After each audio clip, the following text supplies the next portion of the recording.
Hello दोस्तों, कैसे हैं आप लोग। आशा करता हूँ आप लोग अच्छे होंगे और अपनी पढ़ाई कर रहे होंगे। पिछले क्लास में हम लोगों ने देखा था दिशा दिशाओं के बारे में चर्चा की गई थी। और उसमें हम लोग सीखे थे कि कौन सी दिशा किस तरफ होती है। दो दिशाओं के बीच जो मध्य दिशा होती है उसे क्या बोलते हैं। फिर हम लोग पढ़े थे भारत के सापेक्ष में कौन सी दिशा किधर है। उसके बाद हम लोग वर्ल्ड के सापेक्ष में देखे थे कि किन किन दिशाओं का मार्ग किधर है। पिछले कक्षा में हम लोग ये भी देखे थे कि अक्षांश और अक्षांश रेखा क्या है। उसी कड़ी को हम लोग आगे बढ़ाते हुए आज हम लोग अक्षांश अक्षांश रेखा और देशांतर रेखा के बारे में अच्छे से सीखेंगे, है ना। चलिए हम शुरू करते हैं। अक्षांश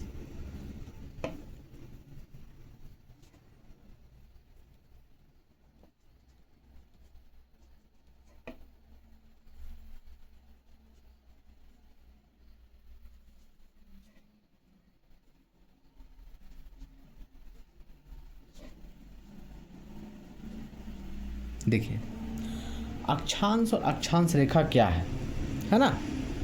तो हम लोग जानते हैं कि जो हमारी पृथ्वी है वो गोल है, ठीक है।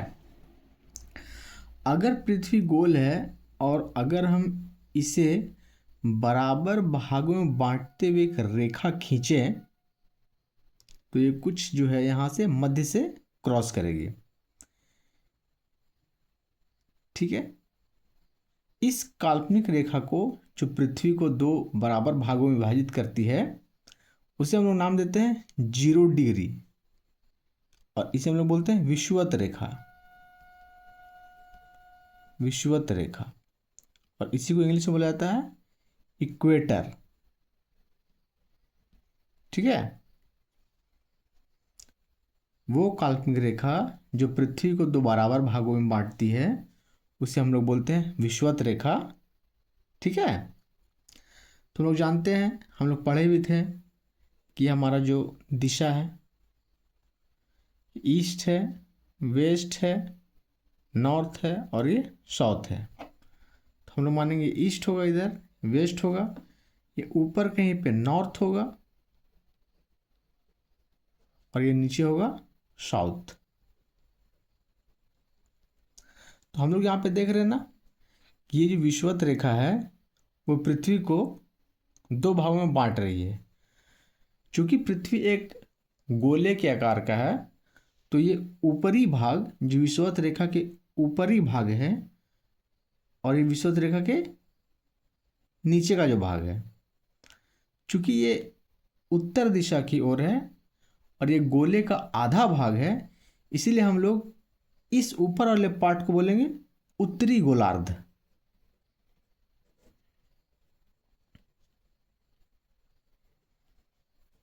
ठीक है। और ये जो विषुवत रेखा के नीचे वाला भाग है जो गोले का एक आधा भाग है यानी गोलार्ध है और यह दक्षिण दिशा की ओर है, इसीलिए हम लोग इसके नीचे वाला पार्ट को बोलेंगे दक्षिणी गोलार्ध, ठीक है।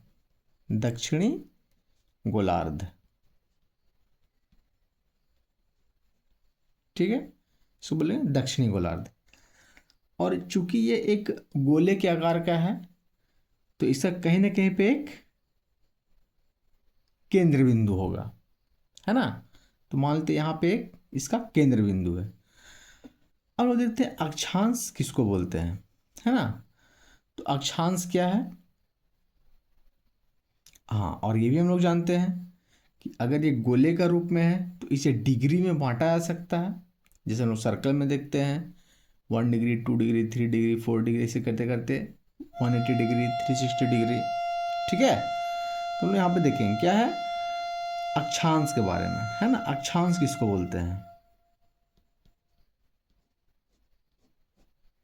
इसको इंग्लिश में बोला जाता है लैटिट्यूड। अक्षांश रेखा हम लोग क्या बोलते हैं, लैटिट्यूड, ठीक है। तो अक्षांश क्या होता है, देखिए ये हमारी एक पृथ्वी है ना, और ये जो पृथ्वी को बराबर दो भागों में बांटती है इसको हम बोलते हैं 0 डिग्री इक्वेटर या फिर विषुवत रेखा, है ना, विषुवत रेखा। और ये हमारा पृथ्वी का केंद्र है, ये हमारा नॉर्थ पोल है और ये साउथ पोल है ना। चलो उत्तरी ध्रुव और दक्षिणी ध्रुव बोलते हैं। ये हो गया उत्तरी ध्रुव और ये हो गया दक्षिणी ध्रुव, है ना। तो देखिए क्या होता है, अक्षांश इसको बोलते हैं। तो अक्षांश एक कोणीय दूरी है। अक्षांश क्या है? एक कोणीय दूरी है जो पृथ्वी के केंद्र से विषुवत रेखा को आधार मानकर खींची जाती है ना। तो ये हमारा पृथ्वी का केंद्र है, ये विषुवत रेखा है। तो पृथ्वी के केंद्र से विषुवत रेखा को आधार मानकर जो कोणीय दूरी उत्तर और दक्षिण दिशा की ओर खींची जाती है उसी को बोलते हैं हम लोग अक्षांश। देखिए मतलब क्या होता है इसका, ये समझिए। ये हमारा केंद्र है, ये विषुवत रेखा है। तो यहाँ पे हम लोग देखते होंगे पहले आता था चंद्रमा, इस टाइप का होता था, है ना। और इसको बांटेंगे तो ये इस तरह का होगा। यहाँ पे 90 डिग्री होता था, यहाँ पे 0 डिग्री होता था, ठीक है। हम लोग यहाँ से देखते थे 1 डिग्री, 2 डिग्री, 45 डिग्री, इस तरह करते थे। यहाँ पे 90 डिग्री होता था, फिर ये 95, 135, फिर ऐसा 180 डिग्री हो जाता था। उसी तरह यहाँ पृथ्वी के केंद्र से विषुवत रेखा को आधार मानकर इसकी कोणीय दूरी खींचेंगे तो मान लेते यहाँ पे कहीं ना कहीं ये 1 डिग्री होगा उत्तर की ओर। अब जिस प्रकार यहाँ पे 1 डिग्री होगा कोणीय दूरी, उसी तरह इधर भी 1 डिग्री कोणीय दूरी होगा, है ना। समझ में आ रहा है। फिर यहाँ से पृथ्वी के केंद्र से विषुवत रेखा को आधार मानेंगे तो दक्षिण दिशा में यहाँ पे भी ये कहीं पे 1 डिग्री होगा, यहाँ पे भी कहीं 1 डिग्री होगा, है ना। यहाँ पे ये फिर ऊपर चढ़ेंगे 2 डिग्री होगा, तो यहाँ पे भी ये 2 डिग्री होगा। फिर दक्षिण दिशा में भी 2 डिग्री होगा, इधर भी 2 डिग्री होगा, है ना। फिर आगे बढ़ते जाएंगे तो कहीं पे ये 45 डिग्री होगा, तो फिर ये कहीं पे आके 45 डिग्री होगा उत्तर दिशा की ओर। उसी प्रकार सेम दक्षिण दिशा की भी ओर होगा। मान लेते यहाँ पे 45 डिग्री है, तो यहाँ पे भी कहीं ना कहीं 45 डिग्री होगा। तो देख रहे हैं पृथ्वी के केंद्र से विषुवत रेखा को आधार मानकर जो कोणीय दूरी उत्तर और दक्षिण दिशा की ओर बनती है उसी को हम लोग क्या बोलते हैं, अक्षांश, है ना। तो वही अक्षांश इसको बोलते हैं। तो अक्षांश रेखा किसको बोलते हैं, ठीक है। तो देखिए अक्षांश रेखा किसको बोलते हैं, अक्षांश रेखा बोलते हैं दो सेम अक्षांशों को मिलाने वाली काल्पनिक रेखा को अक्षांश रेखा कहते हैं। क्या बोले हम, दो समान अक्षांशों को मिलाने वाली काल्पनिक रेखा को अक्षांश रेखा बोला जाता है, ठीक है। जैसे ये हमारा देखिए तो 1 डिग्री अक्षांश उत्तर की ओर, ये भी 1 डिग्री अक्षांश उत्तर की ओर। तो ये 1 डिग्री का अक्षांश यहाँ और ये 1 डिग्री का अक्षांश यहाँ पे, अगर हम एक लाइन खींच के इन दोनों को मिला दें, ठीक है, इन दोनों को क्या करें, मिला दें, तो यही हमारा कहलाता है अक्षांश रेखा। ये क्या कहलाएगा, अक्षांश रेखा। यहाँ 2 डिग्री अक्षांश है, यहाँ भी 2 डिग्री अक्षांश है, एक काल्पनिक रेखा से इन दोनों को मिला देंगे हम, तो ये कहलाएगा अक्षांश रेखा। फिर ये 45 डिग्री अक्षांश है, यहाँ पे 45 डिग्री अक्षांश है, दोनों अक्षांशों को मिला देते हैं काल्पनिक रेखा के द्वारा, तो ये हमारा क्या हो जाएगा, अक्षांश रेखा। यहाँ पे भी 1 डिग्री है दक्षिण की ओर, इधर भी 1 डिग्री दक्षिण की ओर है। जब इन दोनों को हम मिला देंगे तो ये हमारा अक्षांश रेखा हो गया। और सेम इसी प्रकार आगे भी, ठीक है। इसी को बोला जाता है अक्षांश और अक्षांश रेखा। वही आप ग्लोब में देखते होंगे कि ये जो पड़ी रेखाएं हैं, ठीक है, पड़ी रेखा मतलब जो लेटी हुई रेखाएं हैं इस तरह की, 1 डिग्री इसी टाइप का आगे भी है ना, इस तरह की जो रेखाएं हैं उसी को हम लोग बोलते हैं अक्षांश रेखाएं, ठीक है। इसको हम लोग क्या बोलते हैं, अक्षांश रेखाएं। यहां तक क्लियर है। चलिए, यहां पे हमारा हो गया नॉर्थ पोल, यहां पे हो गया हमारा साउथ पोल,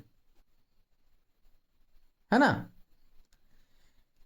इन्हीं अक्षांशों को मिलाने वाली काल्पनिक रेखा को हम लोग क्या बोलते हैं, अक्षांश रेखा।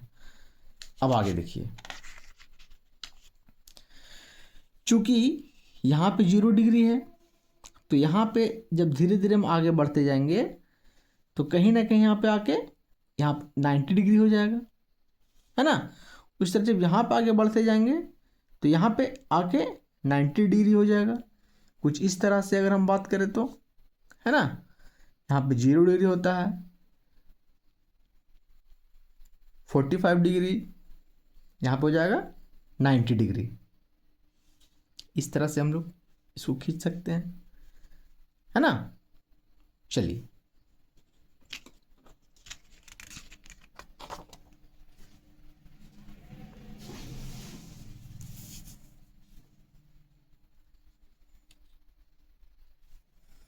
अब कुछ अक्षांश रेखाएं हैं जिसका एक अपना महत्व है, ठीक है। जैसे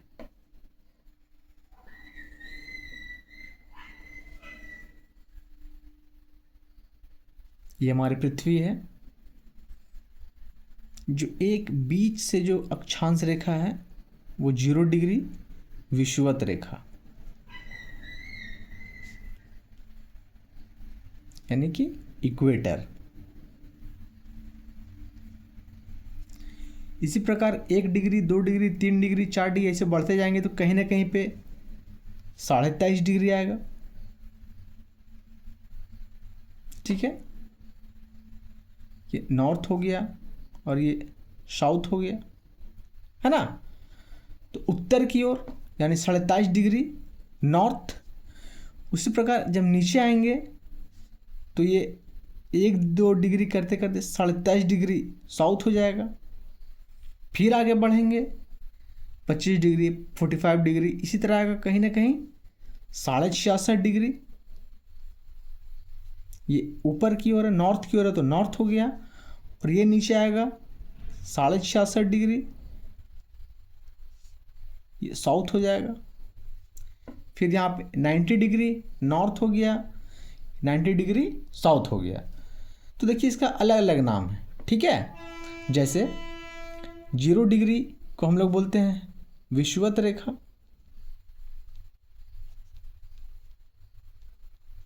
23.5 डिग्री उत्तरी अक्षांश रेखा को हम लोग क्या बोलेंगे,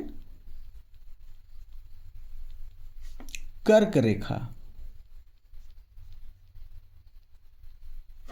23.5 डिग्री दक्षिणी अक्षांश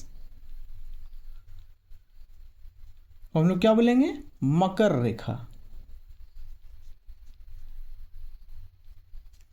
66.5 डिग्री उत्तरी अक्षांश इसको बोलते हैं आर्कटिक वृत्त, ठीक है। 66.5 डिग्री साउथ इसको बोलते हैं अंटार्कटिक वृत्त, ठीक है। 90 डिग्री नॉर्थ को हम लोग बोलते हैं उत्तरी ध्रुव, और 90 डिग्री साउथ को हम लोग क्या बोलेंगे, दक्षिणी ध्रुव।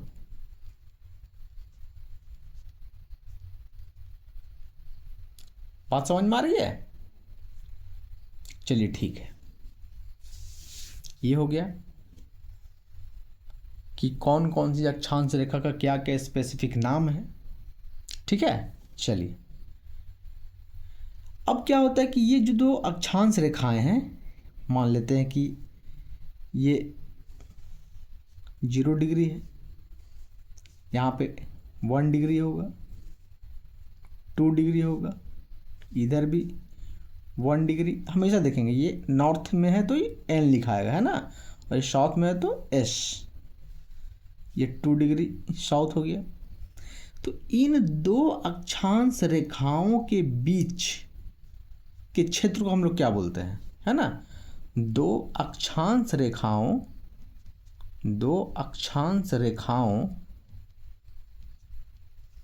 के बीच के क्षेत्र को हम लोग क्या बोलते हैं? तो इसको बोला जाता है जोन, या फिर बेल्ट, या फिर पेटी, या फिर इसे बोला जाता है कटिबंध। ठीक है, दो अक्षांश रेखाओं के बीच के क्षेत्र को हम लोग क्या बोलते हैं? जोन, बेल्ट, पेटी या फिर कटिबंध। ठीक है, चलिए हम लोग आगे देखते हैं। अच्छा, यहाँ पे एक चीज गौर करने वाला है कि ये पृथ्वी मान लेते हैं पूरी एक राउंड शेप की है ना? तो उसको अगर स्लाइस काट लें तो ये कुछ इस तरह दिखेगी।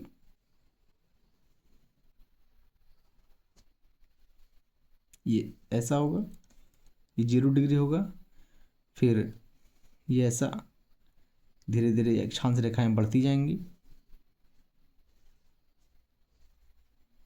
फिर ऊपर आके एकदम ऊपर में हमारा नॉर्थ पोल हो जाएगा, फिर ये नीचे जाएंगे ऐसे ऐसे, फिर यहाँ पे मेरा साउथ पोल हो जाएगा।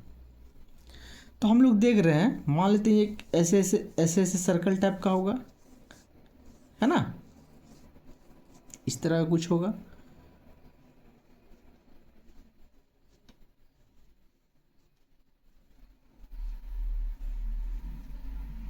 ठीक है, चलिए तो हम लोग देख रहे हैं कि जैसे जैसे हम लोग विषुवत रेखा के उत्तर या फिर दक्षिण की ओर बढ़ेंगे तो अक्षांश रेखाओं की लंबाई क्या हो जाएगी? धीरे धीरे कम होती जाएगी, है ना? अक्षांश रेखा की लंबाई की मैं यहां बात कर रहा हूं, है ना? अक्षांश रेखा की लंबाई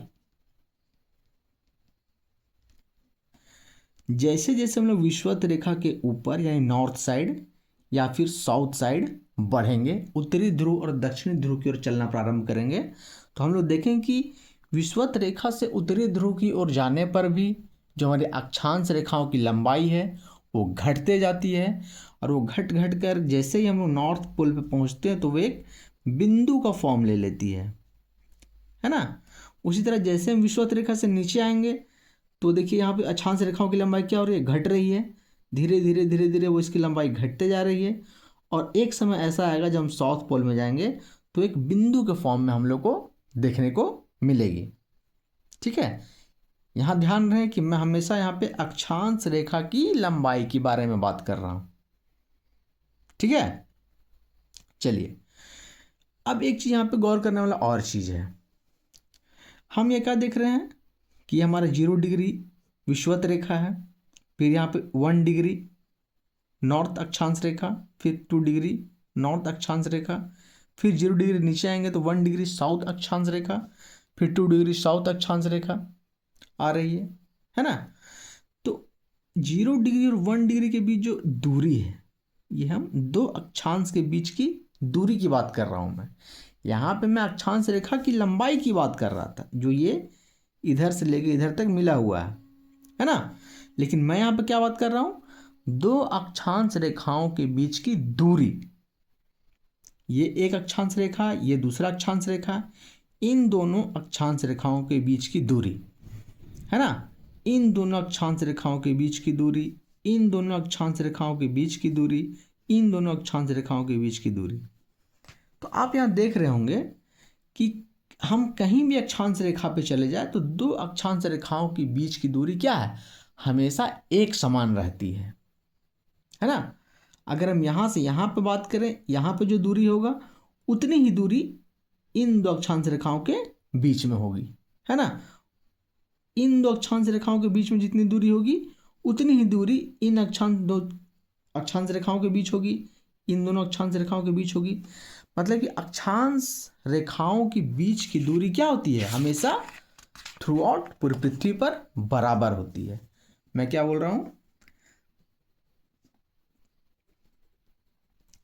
अक्षांश रेखा की लंबाई विषुवत रेखा से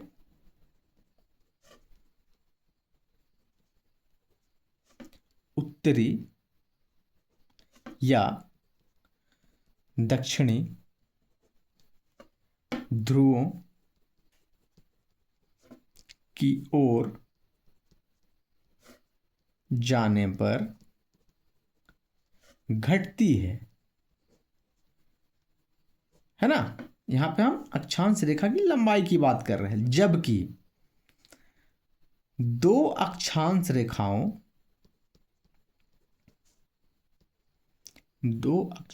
रेखाओं के बीच की दूरी हमेशा समान रहती है।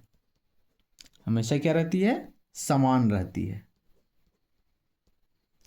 और हमेशा समान रहती है तो इस दोनों अक्षांश रेखाओं के बीच की दूरी होती कितनी है, तो ये होती है मुख्यतः 111.13 किलोमीटर। मोटा मोटी हम लोग 111 किलोमीटर मानते हैं, है ना। दो अक्षांश रेखाओं के बीच की दूरी हमेशा समान रहती है और वो दूरी हमारी कितनी है, 111.13 किलोमीटर, जिसे हम लोग अप्रॉक्स 111 किलोमीटर मान के चलते हैं। ठीक है, चलिए ठीक है, हम लोग आगे बढ़ते हैं। यहां तक हम लोग अक्षांश रेखा के बारे में हमको जहां तक लग रहा है कि हम लोग का सारा कंसेप्ट क्लियर है ना।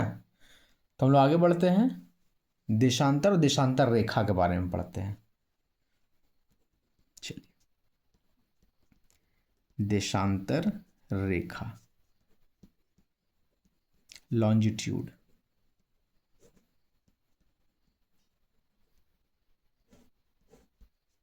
देशांतर रेखा।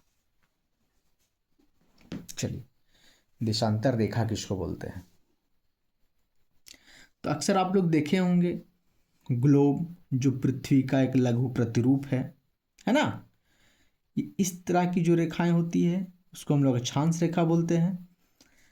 यहाँ पे हमारा नॉर्थ पोल हो गया, यहाँ पे साउथ पोल हो गया। आप देखते हो कि ये इस प्रकार की कुछ रेखाएं भी ग्लोब पे आप लोगों को देखने को मिलेंगी, जिसे हम लोग खड़ी रेखाएं बोलते हैं, है ना। इस तरह के, ऐसे बेसिकली इन्हीं रेखाओं को देशांतर रेखा बोला जाता है। यानी कि वैसी रेखाएं जो नॉर्थ पोल से साउथ पोल तक खींची जाती हैं, वैसी काल्पनिक रेखाएं जो नॉर्थ पोल से साउथ पोल को मिलाती हैं, उन्हीं रेखाओं को हम लोग क्या बोलते हैं, देशांतर रेखा। ये भी एक कोणीय दूरी होती है जिसको हम लोग देशांतर बोलते हैं। ठीक है, समझ में आ रहा है, ठीक। और ये कोणीय दूरी देशांतर जो है वो क्या होता है, चलिए हम लोग देखते हैं, है ना। आगे पढ़ेंगे हम लोग। देखिए, ये हमारा नॉर्थ पोल है, ये साउथ पोल है, ठीक है। तो ये 0 डिग्री देशांतर कहीं होगा, है ना। ठीक है, ये ईस्टर्न पार्ट हो गया, ये वेस्टर्न पार्ट हो गया। तो पृथ्वी के केंद्र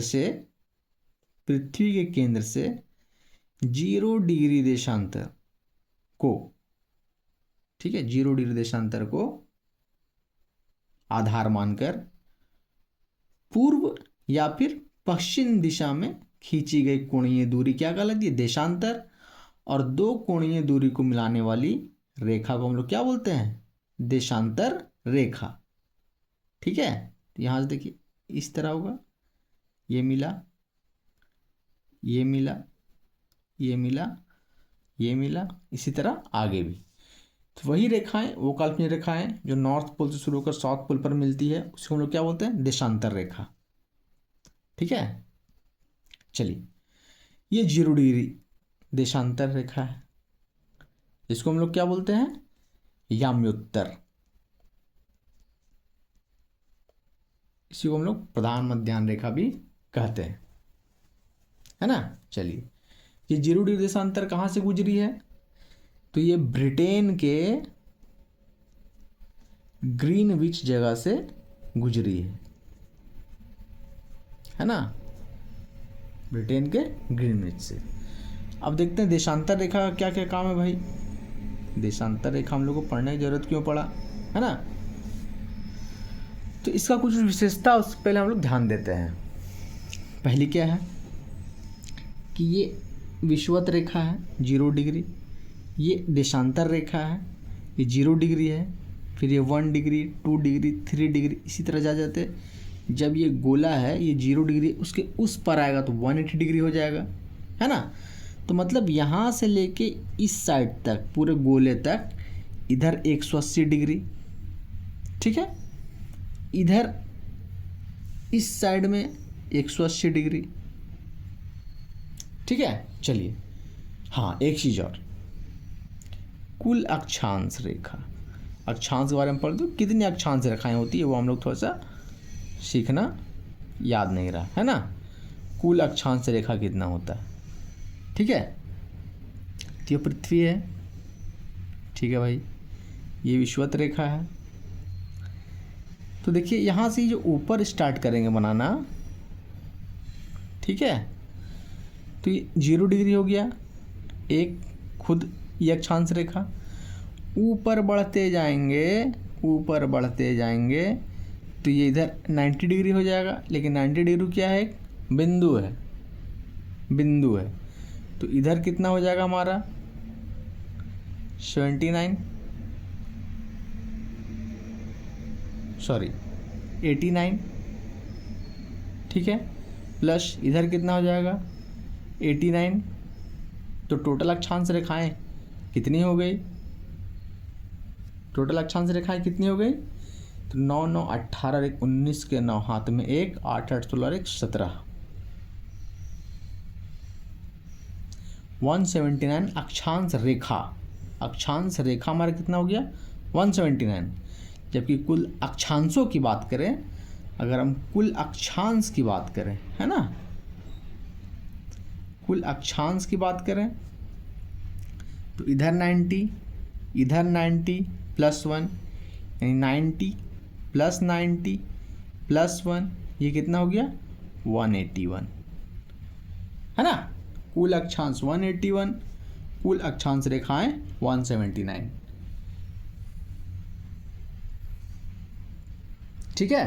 चलिए, अब हम लोग देशांतर रेखा फिर पढ़ते हैं। ये हो गया, चलिए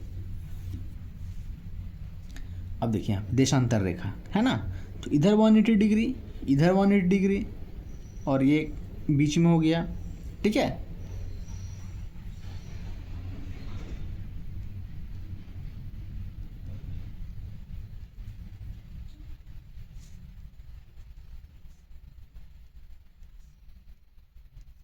देशांतर रेखा।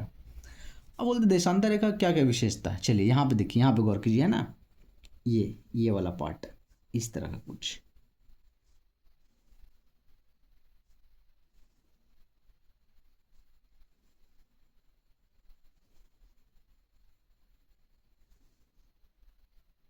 इस तरह कुछ पार्ट है। ये हमारा 0 डिग्री है, विषुवत रेखा।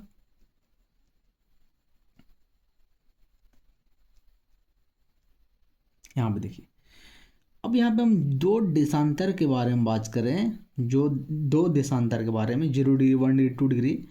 देखिए यहाँ पे जितना, यहाँ पे इसका दूरी है, यहाँ पे जितना दूरी है, यहाँ पे जितना दूरी है, ये देखिए हम लोग क्या देख रहे हैं कि जब विषुवत रेखा से ऊपर जा रहे हैं या फिर विषुवत रेखा से नीचे जा रहे हैं यानी दक्षिण की ओर जा रहे हैं, तो ये दूरी क्या हो रही है, घट रही है ना। जितनी दूरी दो देशांतर रेखाओं के बीच में विषुवत रेखा में है, जब हम उत्तर की तरफ बढ़ रहे हैं या फिर दक्षिण की तरफ बढ़ रहे हैं, तो ये दूरी धीरे धीरे क्या हो रही है, घटते जा रही है। यानी कि जब हम पृथ्वी में विषुवत रेखा से उत्तर की तरफ या फिर दक्षिण की तरफ जाते हैं तो दो देशांतर रेखाओं के बीच की दूरी क्रमशः धीरे धीरे क्या होती है, घटते जाती है ना। दो देशांतर रेखाओं के बीच की दूरी क्या होती है, धीरे धीरे घटते जाती है। तो भाई सबसे ज़्यादा दूरी दो देशांतर के बीच में कहाँ पे होगा, तो ये विषुवत रेखा के पास होगा।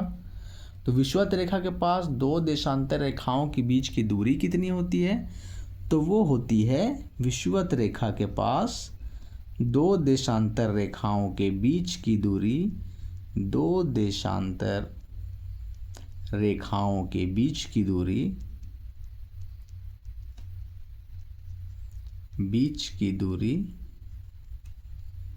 कितनी होती है, तो 111.32 किलोमीटर है ना। दो देशांतर रेखाओं के बीच की दूरी विषुवत रेखा पर कितनी होती है, 111.32 किलोमीटर है ना।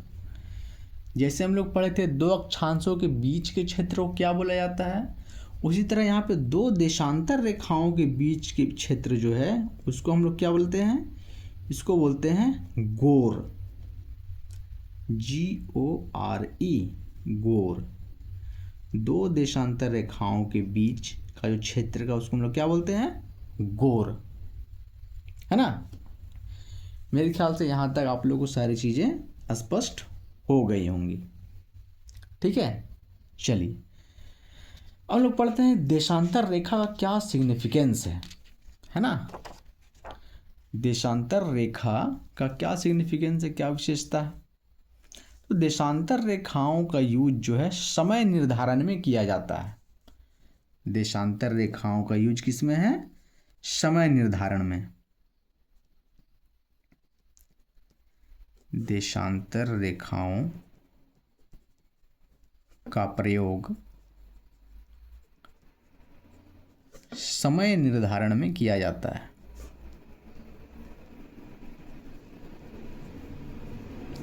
समय निर्धारण में किया जाता है।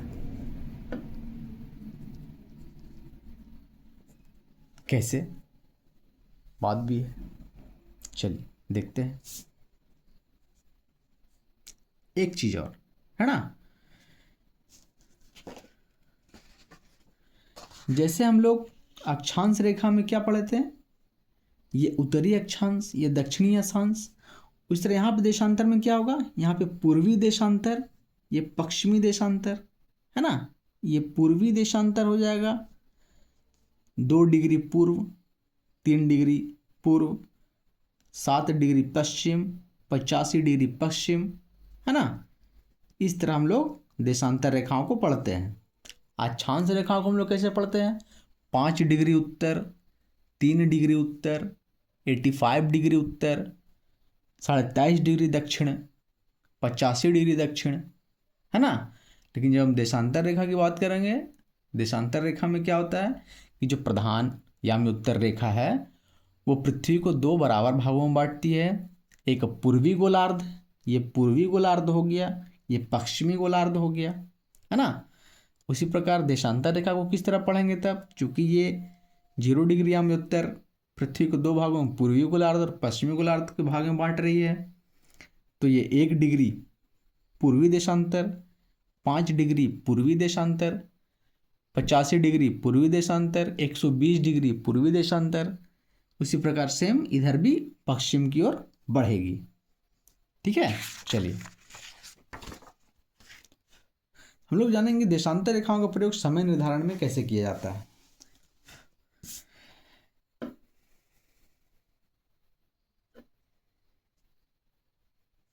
ब्रिटेन का एक स्थान है, जिसका नाम है ग्रीनविच।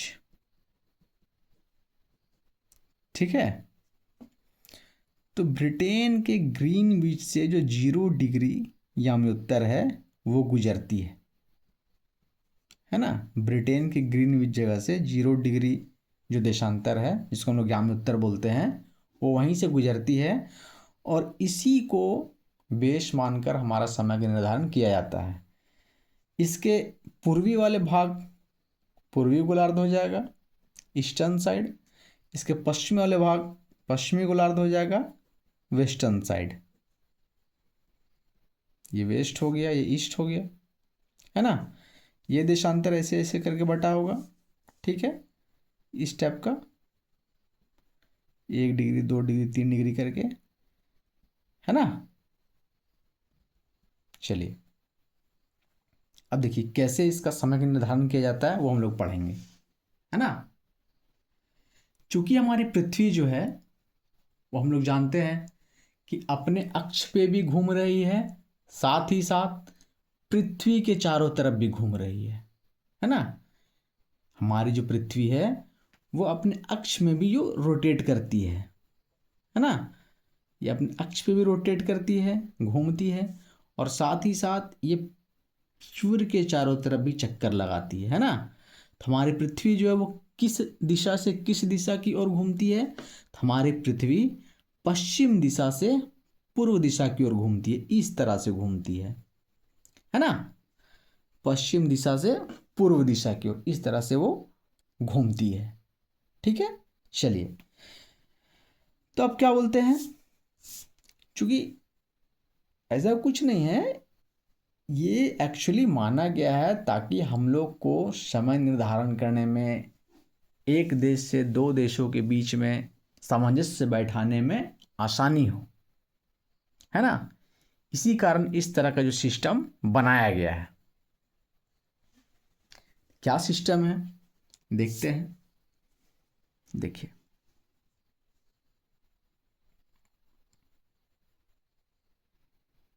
चलिए, हम लोग जानते हैं कि हमारी जो पृथ्वी है, हमारी क्या पृथ्वी है, पृथ्वी वो 24 घंटे में अपना एक जो घूर्णन है वो पूरा करती है। और चूंकि पृथ्वी एक राउंड शेप में है तो एक बार घूमेगी तो वो 360 डिग्री घूम जाएगी। बेसिक मैथ है ना। जब पृथ्वी पूरा एक रोटेशन कंप्लीट कर देगी तो वो बेसिकली 360 डिग्री घूम चुकी होगी। ठीक है, यानी कि हमारी पृथ्वी जो है 24 घंटे में 360 डिग्री घूमती है। Very good. तो भैया 1 घंटे में कितने डिग्री घूमेगी, तो 360 भागा में 24, 12 तिहाई 36, 12 दूनी 24, यानी 15 डिग्री, है ना। यानी कि हमारी पृथ्वी 1 घंटे में 15 डिग्री देशांतर घूम जाती है ना। 15 डिग्री देशांतर घूम जाती है। ठीक है, चलिए, यानी 15 डिग्री देशांतर घूमने में हमारी पृथ्वी को 1 घंटा लगता है। यानी 15 डिग्री जो रोटेशन है वो बेसिकली 60 मिनट में पूरा करती है ना। तो वो 1 डिग्री रोटेशन कितने में करेगी, तो 60 को 15 से भागा देंगे, यह आ जाएगा 4 मिनट, है ना। यानी हमारी पृथ्वी को 1 डिग्री देशांतर घूमने में 4 मिनट का समय लगता है। 1 डिग्री देशांतर घूमने में बेसिकली कितने मिनट का समय लगता है, 4 मिनट का समय लगता है। ये चीज़ हमेशा ध्यान रखिएगा, है ना। ठीक है, हमारी पृथ्वी को 15 डिग्री देशांतर घूमने में 1 घंटे का समय लगता है और 1 डिग्री देशांतर घूमने में 4 मिनट का समय लगता है। ठीक है, चलिए, बहुत अच्छी बात। अब चूंकि हमारी पृथ्वी पश्चिम से पूर्व की ओर घूम रही है ना, तो सहूलियत के हिसाब से जो ईस्ट साइड है, ये वेस्ट साइड है, ये 0 डिग्री है। तो जब इधर पूर्व की ओर बढ़ेंगे तो समय प्लस में लिखाएगा, है ना। समय में क्या होगा, जोड़ होगा। और जब वेस्टर्न साइड में जोड़ेंगे तो समय में क्या होगा, माइनस होगा, है ना। यानी कि मान लेते हैं अगर यहाँ पे 12 बजे हैं तो यहाँ से 0 डिग्री है, फिर यहाँ पे 15 डिग्री आएगा ईस्ट, इधर जोड़ेंगे तो 15 डिग्री वेस्ट। ठीक है, तो हम लोग जानते हैं कि 15 डिग्री जब हमारी पृथ्वी घूमती है तो कितने घंटे में घूमती है? 1 घंटे में, है ना। तो अगर यहाँ पे 12 PM हो रहा है, दोपहर के 12 बजे हैं, तो 15 डिग्री में, चूंकि ये 1 घंटे का यहाँ पे समय अंतराल है, तो जब हम पूर्व की ओर समय देखेंगे तो ये इसमें 1 घंटा प्लस हो जाएगा, क्योंकि 15 डिग्री घूमने में 1 घंटे का समय लेती है। यहाँ पे अगर दोपहर के 12 बजे हैं तो यहाँ पे 1 PM हो जाएगा, है ना। और चूंकि ये वेस्ट की तरफ है, यहाँ पे समय में घटाव होता है, ये 15 डिग्री वेस्ट है। चूंकि 15 डिग्री देशांतर घूमने में हम लोग की पृथ्वी को पूरे के पूरे 1 घंटे समय लगते हैं। तो अगर यहाँ पे दोपहर के 12 बजे हैं तो यहाँ पे सुबह के 11 बजे होंगे। समझ में आ रही है बात? अगर यहाँ पे 30 डिग्री का बात करें हम लोग, 30 डिग्री ईस्ट, इधर इसी तरह 30 डिग्री वेस्ट का बात करेंगे तो यहाँ पे 2 घंटे का अंतराल हो जाएगा। यानी अगर यहाँ पे दोपहर के 12 बज रहे होंगे तो यहाँ दोपहर के 2 बज रहे होंगे। इसी प्रकार यहाँ पे सुबह के 10 बज रहे होंगे। समझ में आ रही है बात? ये बेसिक चीज है, ठीक है। और अच्छे समझना चाहेंगे, देखते हैं। यहाँ पे 0 डिग्री है, ये 15 degree east, 30 degree east, 60 degree east, 90 degree east, है ना। इसी प्रकार यहाँ पे 15 degree west, 30 degree west, 60 degree west और ये 90 डिग्री वेस्ट, है ना। चलिए,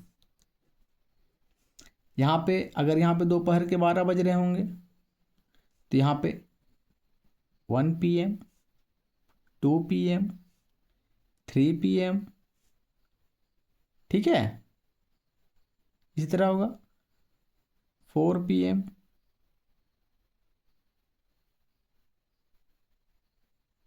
समझ में आ रहा है? ठीक है। इस प्रकार यहाँ पे जब घटेगी तो यहाँ पे 11 AM, ठीक है, 10 AM, 9 AM, 1 घंटा, 2 घंटा, 3 घंटा, ठीक है। फिर यहाँ पे 8 AM। इस तरह होगा। जैसे हम लोग का भारत का मानक क्या उत्तर कितना है? 82.5 डिग्री ईस्ट, 82.5 डिग्री ईस्ट, ठीक है। तो 1 डिग्री 4 मिनट में होता है और 15 डिग्री कितने में होता है? 1 घंटे में, ठीक है। 82, 82.5 है ना। तो मान लेते हैं 15, 30, 45, 60, ठीक है। 60 डिग्री घूमने में कितने हो गए? 4 घंटे, है ना। समझ में आ रहा है? चलिए, बहुत बढ़िया। 15 चौके 60, तो 75 डिग्री में हमारा हो जाएगा 5 घंटा, ठीक है। 75 डिग्री 5 घंटा हो गया। अब कितना बच गया? 82.5 है, उसमें 75 घटा दिए, 5 2 7, 7.5 डिग्री बचा हुआ है। तो 15 डिग्री में 1 घंटा, तो 7.5 डिग्री में आधा घंटा और लगेगा, है ना। यानी कि अगर भारत बात करें तो वो 0 डिग्री GMT से 82.5 डिग्री हमारा है ईस्ट, यानी कि ये इस टाइमिंग से, ग्रीनविच के टाइमिंग से ईस्ट साइड है। तो ये 5.5 घंटा क्या होगा? आगे होगा, है ना। समझ में आ रहा है? आ रहा है। यानी अगर ग्रीनविच में रात के 12 बजे हैं, रात के 12 बजे हैं। तो भारत में अगर ये ग्रीनविच में रात के 12 बजे हैं तो भारत में क्या होगा, सुबह के 5:30 बजे होंगे, है ना, सुबह के 5:30 बजे होंगे, क्योंकि ये 5.5 घंटा, देखना हम लोग यहाँ पे 5 घंटा और 30 मिनट क्या है, आगे है। ठीक है, सुबह के 5:30 बजे होंगे इंडिया में। ठीक है, अच्छा हम लोग यहाँ पे मिस्टेक हो गया ना, ये 60 डिग्री है, यहाँ पे 75 डिग्री होगा ना, यहाँ पे 8 होंगे, यहाँ पे 7 AM, यहाँ 60 डिग्री है, यहाँ पे 75 डिग्री ईस्ट होगा, है ना, यहाँ पे 4 PM होगा, तो यहाँ पे 5 PM होगा। क्लियर है, यहाँ पे थोड़ा मिस्टेक हो गया था। ठीक है, चलिए यहाँ तक सब कुछ क्लियर है, बिल्कुल क्लियर है।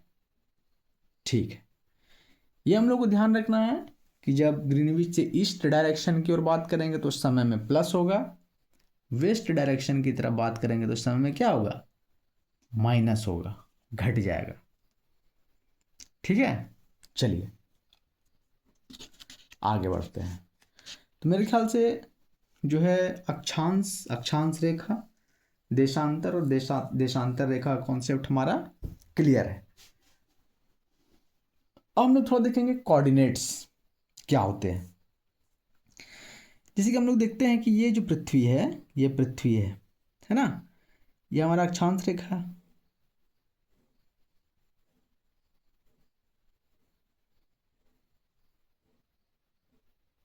और ये हमारा क्या है, देशांतर रेखा।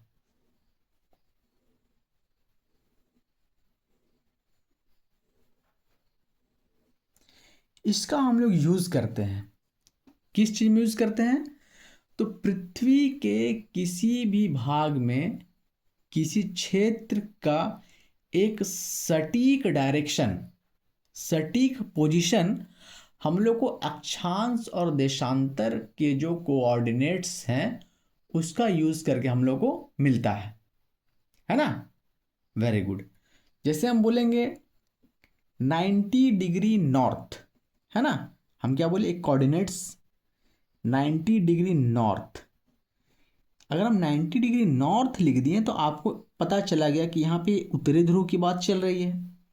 मैंने लिख दिया 90 डिग्री साउथ, ठीक है, तो आप लोग को एग्जैक्ट पता चल गया कि ये दक्षिणी ध्रुव की बात चल रही है ना। तो वही हम लोग सीखेंगे कोऑर्डिनेट्स कैसे हम लोग, आप देखते होंगे जब दो देशों के बीच युद्ध होता है तो जो बड़े बड़े टैंक हॉवित्जर यूज़ किए जाते हैं, बहुत दूर से एक देश से दूसरे देश की सीमा में जो है बम बरसाए जाते हैं। क्या यहाँ के लोगों को जो तोप या टैंक चला रहे हैं, क्या वहाँ वो किसी चीज़ से देखते तो नहीं है कि हमको यहाँ बम गिराना है, तो यूज़ करते हैं, किसका यूज़ करते हैं, कोऑर्डिनेट्स का। एक एग्जैक्ट कोऑर्डिनेट यह बता सकता है कि किसी भी जो क्षेत्र है, कोई भी क्षेत्र है पृथ्वी में, पूरे पृथ्वी में कहाँ पर है ना। हवाई जहाज चलते हैं, पानी जहाज चलते हैं, कोऑर्डिनेट्स का यूज़ हमेशा लगभग हर जगह होता है। आपका घर होगा, आपका शहर, उसका भी एक एग्जैक्ट कोऑर्डिनेट होगा, है ना। मान लीजिए आपका शहर XYZ कुछ नाम है, उसमें आपका कस्बा होगा, आपके गली मोहल्ले होंगे, आपका घर होगा, तो पूरे पृथ्वी में आपके घर का एक यूनिक एग्जैक्ट क्या होगा, कोऑर्डिनेट होगा, है ना। जो कोऑर्डिनेट वहाँ पे डालेंगे तो आपके घर का एग्जैक्ट जगह कहाँ पे है वो बता देगा। तो हम लोग सीखते हैं कोऑर्डिनेट्स का यूज़ कैसे किया जाता है ना। चलिए, ये बेसिकली आता नहीं है एग्ज़ाम में, लेकिन जानकारी के लिए आप लोग को कम से कम पता होना चाहिए, है ना, क्या है क्या नहीं है। देखिए क्या होता है कि ये पृथ्वी है ना, ये हमारी पृथ्वी है, ये अक्षांश रेखाएं हैं,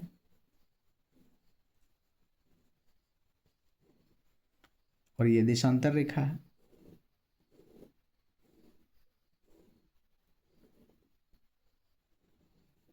ठीक है, ये अक्षांश रेखा, ये देशांतर रेखा है। ये देख रहे हैं कि अक्षांश और देशांतर रेखाएं एक दूसरे को कहीं ना कहीं पे कट करती हैं, है ना। तो मान लेते हैं इस पार्ट को उठा के यहाँ पे रख दें, तो कुछ ये इस प्रकार रहेंगे।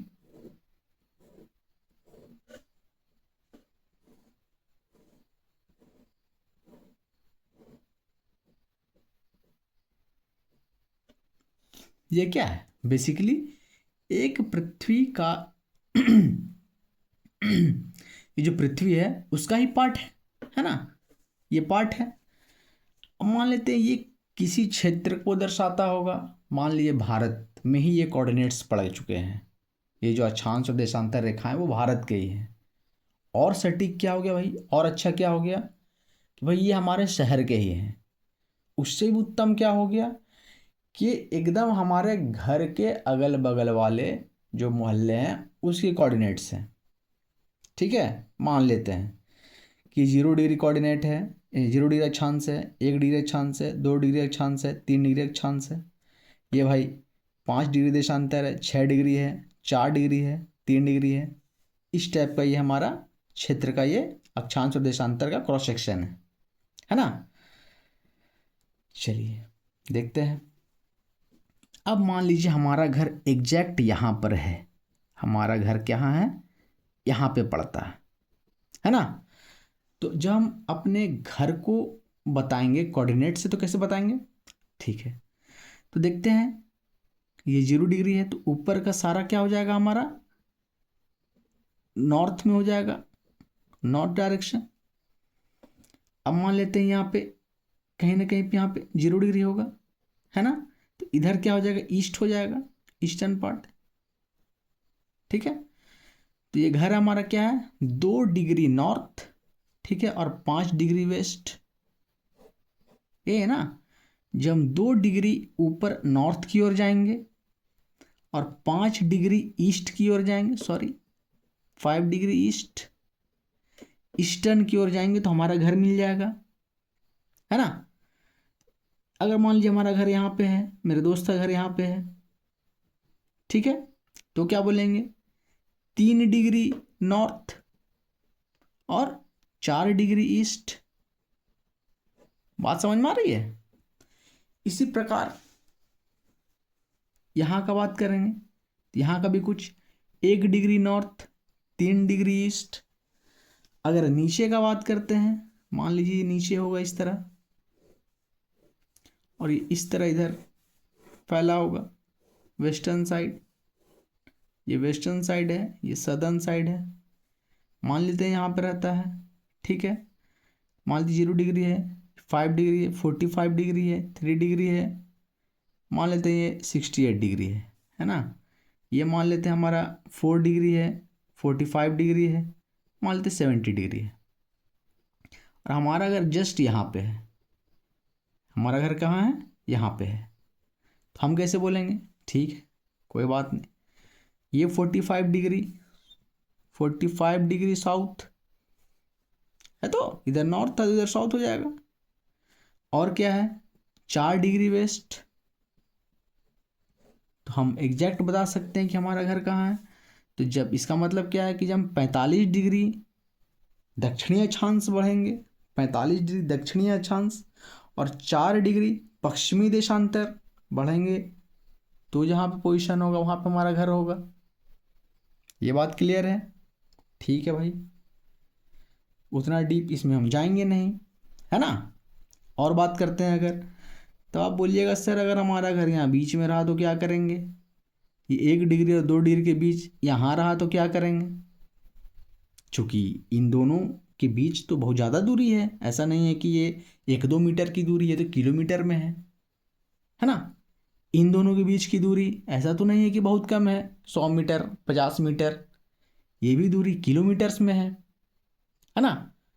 तो इसको सहूलियत बनने के लिए क्या किया जाता है कि 2 डिग्री के बीच में, मान लेते 1 डिग्री है 2 डिग्री है, इसको और 60 भागों में, है ना, 60 पार्ट्स में बांट दिया जाता है, जिसको हम लोग बोलते हैं मिनट हैंड। और 2 मिनट के बीच में भी, 2 मिनट के बीच में भी जो भाग बचता है उसको भी 60 भाग में बांट दिया जाता है, जिसको हम लोग बोलते हैं सेकेंड हैंड, है ना।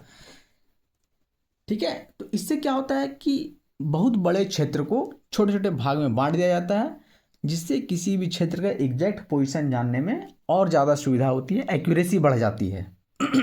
ठीक है, तभी हम देखते हैं कि बहुत सारी चीज़ कोऑर्डिनेट देखे होंगे आप, 40 degree west, sorry 40 degree 7 minute 32 second west, है ना, 47 डिग्री 3 मिनट 48 सेकेंड साउथ, इस टाइप का आप कोऑर्डिनेट्स देखे होंगे। ठीक है, तो बेसिकली यही चीज़ है, ये जो मिनट हैंड है और ये जो सेकेंड हैंड है ना, वही जो एक्यूरेसी के लिए एकदम प्रिसाइज लोकेशन इसका यूज़ करके बतलाता है ना। फिर आप देखे होंगे 70 degree south, sorry 70 degree 14 minute, ये एक्चुअली ये ऊपर में जो है 1 मिनट का है और ये 2 लाइन किया जाता है वो सेकेंड का लाता है, 14 मिनट 40 सेकेंड साउथ, है ना, और 45 डिग्री 15 मिनट 37 सेकेंड ईस्ट। ये कोऑर्डिनेट हो गया किस स्थान का। आप चेक कीजिएगा गूगल पे कि आपका जो शहर है उसका कोऑर्डिनेट्स क्या है, आपके घर का कोऑर्डिनेट क्या है।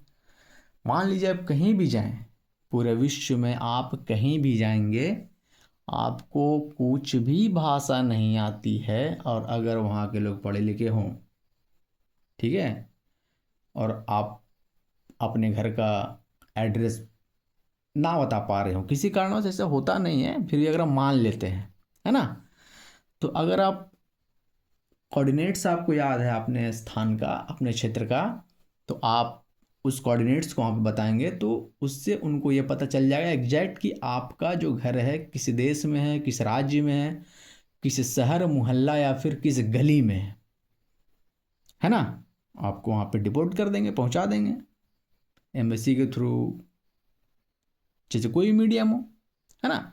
तो कोऑर्डिनेट्स का यूज़ बेसिकली किया जाता है पिन पॉइंट एक्यूरेसी के लिए, एग्जैक्ट लोकेशन हम लोग को फाइंड करने के लिए। इसका भी बहुत सारा तरीका है कि 40 डिग्री है तो 40 डिग्री .3219 इस टाइप का कुछ जो भी वैल्यू आएगा वेस्ट, तो इसको निकालने का भी है मेथड, लेकिन हम लोग उसको जाएंगे नहीं। क्या बेसिकली करना कुछ नहीं होता है, इसको 60 से डिवाइड करके फिर इसमें जोड़ के 60 से डिवाइड करके फिर इसमें जोड़ दिया जाता है तो वैल्यू आ जाता है ना। तो मेरे ख्याल से इतना आप लोगों के लिए ठीक है, और अगर आप लोगों को ज़्यादा पढ़ना है तो आप खुद से पढ़ सकते हैं कोऑर्डिनेट्स के बारे में, अच्छी चीज़ है, पढ़नी चाहिए। क्या है कि इससे आपका भले बशर्ते ये आपके आएगा नहीं एग्जामिनेशन में, लेकिन आपको कम से कम इसकी जानकारी होनी चाहिए। आप ज्योग्राफी अगर पढ़ रहे हैं तो आपको पता होना चाहिए कोऑर्डिनेट्स क्या है। आप लिख दे रहे हैं 0 डिग्री 45 डिग्री ईस्ट वेस्ट, क्या यूज है उसका, आप लोग को थोड़ा पता होना चाहिए, है ना। चलिए, मेरे ख्याल से आज हम लोग अक्षांश रेखा, देशांतर रेखा की क्या विशेषता है, कोऑर्डिनेट्स कैसे निकालते हैं, क्या यूज़ है उसका, समय निर्धारण, है ना, ये हम लोग पढ़ चुके हैं। मेरे ख्याल से हम लोग सीखे हैं अच्छे से, है ना। चलिए, तो हम लोग नेक्स्ट वीडियो में देखेंगे। आज हम लोग यहीं पर रहने देते हैं, समय भी हो गया है तकरीबन 1 घंटा। तो नेक्स्ट वीडियो में अगले दिन हम लोग पढ़ेंगे, क्या पढ़ेंगे, हम लोग स्टार्ट करेंगे भूगोल के भौतिक सिद्धांत, है ना। उसमें लोग पढ़ेंगे कि पृथ्वी के क्या सिद्धांत है, उसके बीच में उसका कैसे डेवलपमेंट फेजेस हैं, सबसे पहले क्या था क्या नहीं था, सौरमंडल तारा कैसे बना, जो भी प्रोसेस है हमारा वो हम लोग नेक्स्ट क्लास में पढ़ेंगे, ठीक है। चलिए, आज यहीं पर रहने देते हैं। Thank you very much.